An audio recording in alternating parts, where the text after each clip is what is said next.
तो कैसे हो दोस्तों, आज की वीडियो में देख सकते हैं ये क्लास 10th हिंदी का 2023 का बिल्कुल ओरिजिनल पेपर है और ये है इसका पूरा solution A to Z board की कॉपी पर हमने किया है पूरा का पूरा सॉल्यूशन हिंदी के पेपर का।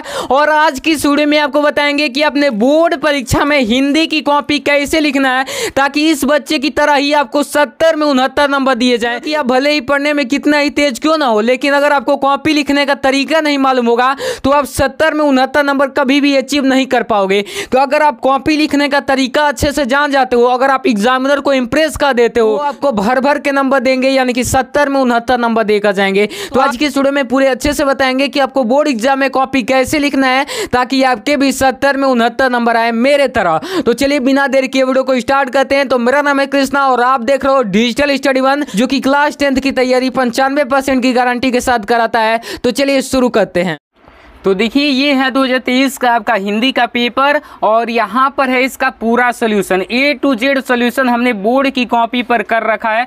तो आज के इस वीडियो में पूरा डिटेल के साथ आपको दिखाएंगे कि कैसे क्वेश्चन आंसर लिखना है और कौन से क्वेश्चन का आंसर कितने में देना है। सारी चीज़ें आज की इस वीडियो से जानने को मिलेगा। और यहाँ पर देखिए सारी चीज़ें यहाँ पर मिलेगी कि आपको खंड काव्य कैसे लिखना है, उसके बाद यहाँ पर जीवन परिचय कैसे लिखना है। सारी चीज़ें आज की इस वीडियो में बताएंगे। आपका एक भी नंबर नहीं कटेगा। इस प्रकार से अगर आप कॉपी एग्जाम में लिख कर आते हो तो देख लीजिए यहाँ पर सारी चीज़ें, निबंध कैसे लिखना है, A to Z सब चीज़ें बताएंगे। तो वीडियो में लास्ट तक बने रहिएगा। सबसे पहले देखिए ये 2023 का पेपर है, समय आपका 3 घंटे 15 मिनट मिलता है। इसी प्रकार से आपका पेपर आएगा 2025 का भी सेम पैटर्न यही रहेगा। देखिए सबसे पहला क्वेश्चन कहता है चिंतामणि के रचयिता कौन है। तो ये आचार्य रामचंद्र शुक्ल जी हैं। पंच परमेश्वर कहानी के लेखक प्रेमचंद्र हैं। जयशंकर प्रसाद का नाटक कौन सा नहीं है, तो लहरों का राजहंस जो मोहन राकेश की रचना है। तो यही सही आंसर हो जाएगा। शेखर एक जीवनी उपन्यास के लेखक कौन है, तो धर्मवीर भारती हैं। अपनी खबर आत्मकथा के लेखक कौन है, तो पांडे बेचन शर्मा उग्र हैं। और यहाँ पर भूषण किस युग के कवि है, तो भूषण जो है रीतिकाल के कवि हैं। उसके बाद देखिए यहाँ पर ललित लालाम के रचयिता कौन है, मतिराम है। यशोधरा के रचनाकार कौन है, तो वो मैथिली शरणगुप्त हैं। आंगन के पादवार अगेय जी की रचना है। दीपशिखा काव्य संग्रह महादेवी वर्मा की रचना है। करुण रस का स्थायी भाव शोक होता है। चरण कमल बंधव हरिराई में रूपक अलंकार है। यह मात्रिक छंद होता है। इसमें 4 चरण होते हैं और प्रत्येक चरण में 24 मात्रा 11 और 13 पर यति होता है। यह लक्षण किस छंद का है, तो ये रोला का होता है। ठीक है ना। चलिए यहाँ पर अगला क्वेश्चन फटाफट से बहुविकल्पी निपटा देते हैं, उसके बाद देखेंगे कॉपी कैसे लिखना है। तो देखिए पर्यावरण शब्द में प्रयुक्त उपसर्ग क्या है, परि है। उसके बाद महानता शब्द में किस प्रत्यय का प्रयोग किया गया है, तो ता प्रत्यय है। सुख और दुख में कौन सा समास है, तो वो जो है समास द्वंद्व समास है। निम्नलिखित में से अग्नि का पर्यायवाची नहीं है, तो अनिल नहीं है। अभ्युदय का सही संधि विच्छेद होगा, तो अभी प्लस उदय हो जाएगा। उसके बाद मधु का शब्द का पंचमी विभक्ति एवं एक वचन मधुना हो जाएगा। पठिष्यथ धातु रूप एवं वचन एवं पुरुष बताना है, तो यहाँ पर द्विवचन और मध्यम पुरुष हो जाएगा।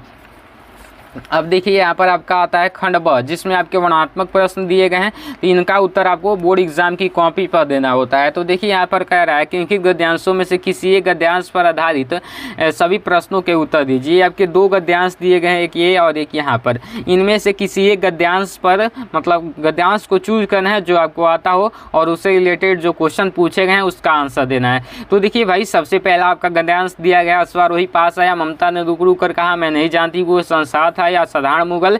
एक दिन इसी झोपड़ी के नीचे रहा। मैं सुना था कि वह मेरे घर बनवाने की आज्ञा दे चुका था। मैं आजीवन अपनी झोपड़ी के खोदे जाने के डर से भयभीत रही। भगवान ने सुन लिया, आज मैं इसे छोड़ जाती हूँ। अब तुम इसका मकान बनाओ या महल में अपने चिर विश्राम गृह में जाती हूँ। इस प्रकार से आपको अच्छे से पढ़ लेना है। उसके बाद नीचे आओगे तो फर्स्ट नंबर में कहेगा कि उपयुक्त गद्यांश का संदर्भ लिखिए। तो संदर्भ कैसे लिखना है सबसे पहले समझिए। देखिए सबसे पहले सेम इसी प्रकार से खंड ब वर्णनात्मक प्रश्न सेम इसी प्रकार से आपको लिखना है। कॉपी लिखने का तरीका सेम यही होना चाहिए। उसके बाद 1 नंबर प्रश्न करे हो तो सबसे पहले लिखोगे आप प्रश्नोत्तर 1 और केवल आपको प्रश्नोत्तर को अंडरलाइन करना है। उसके बाद एक नंबर जो था गद्यांश था, तो गद्यांश के लिए आपको करना क्या है, इस प्रकार से ब्रैकेट डालकर लिखना है गद्यांश। ठीक है ना। अब देखिए सबसे पहले ये जो भी आप गद्यांश सॉल्व कर रहे हो उसका सबसे पहले संकेत डाला जाता है। संकेत में ये आगे का 2 शब्द और ये बाद का 2 शब्द, तो मैं आजीवन ...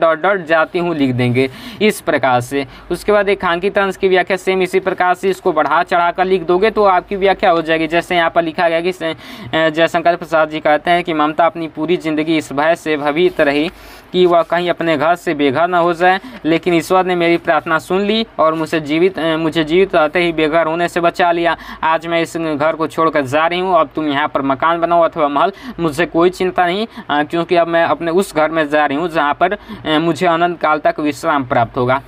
इस प्रकार से लिख देना है। उसके बाद कह रहा है कि ममता के आजीवन भयभीत रहने का क्या कारण था, तो इसके बारे में भी आप लिख सकते हो। ममता के आजीवन भयभीत रहने का कारण था उसके झोपड़ी के खोदे जाने का डर, तो इस प्रकार से लिख देना। और उसके बाद यहाँ पर देख लीजिए, यहाँ पर सेम इसी प्रकार से पद्यांश वाला भी पूछा जाता है, तो सेम इसी प्रकार से आपको संदर्भ सहित अच्छे से लिख देना है। यहाँ पर क्वेश्चन पेपर में भी देख सकते हैं पद्यांश वाला दिया गया है, तो सेम इसी प्रकार से आपको लिखना है। 2 नंबर में आपका पद्यांश पूछा जाता है तो इसी प्रकार से लिख देना है। अथवा में भी पद्यांश दिया जाता है। उसके बाद संस्कृत गद्यांश आपका पूछा जाएगा 3रे नंबर में 5 नंबर का, तो देखिए सेम इसी प्रकार से आपको संस्कृत गद्यांश लिखना है। सबसे पहले संकेत लिखना है और जो भी आपका गद्यांश दिया गया है उसका सबसे पहले आप संदर्भ लिखोगे। इसमें हिंदी जैसे है तो इसको ब्लैक पेन से लिखना है और पाठ का नाम ब्लैक पेन से लिखना है, ठीक। उसके बाद इस प्रकार से आपको अच्छे से व्याख्या कर देनी है। इस प्रकार से अगर आप करोगे तो आपके पूरे नंबर दिए जाएंगे, लेकिन यहाँ पर संस्कृत गद्यांश लिखना ना भूलना, ठीक है ना।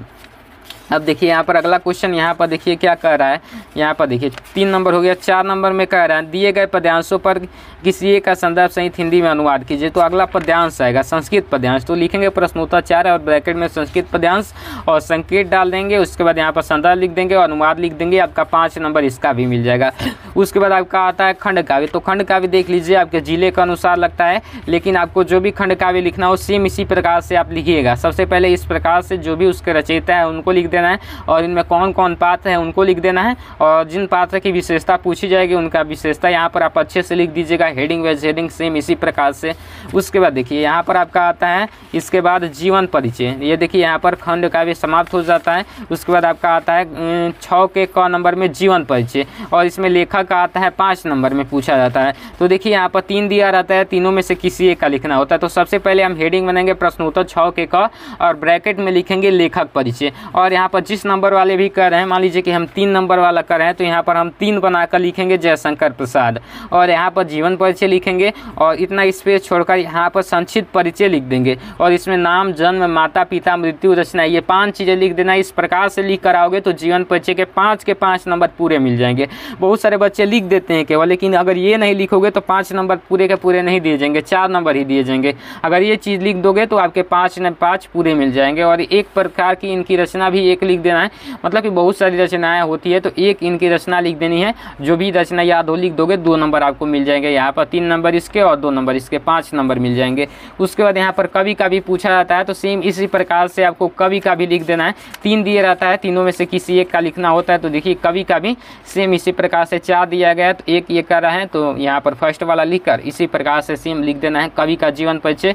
उसके बाद यहाँ पर श्लोक पूछा गया 7 नंबर प्रश्न में, जो इस प्रश्न पत्र में न आया हो ऐसा श्लोक लिख देना है। तो देखिए इस प्रकार से इस बच्चे ने इस प्रकार से श्लोक डालकर सेम इसी प्रकार से लिख दिया, और इसी तरीके से आपको लिखना है।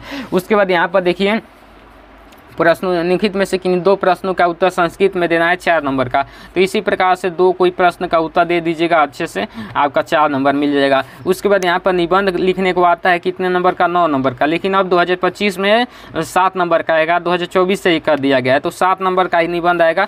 तो देखिए निबंध कैसे आपको लिखना है। उसके बाद मतलब कि एक पत्र लेखन आएगा, तो उसको भी अच्छे से तैयार कर लीजिएगा।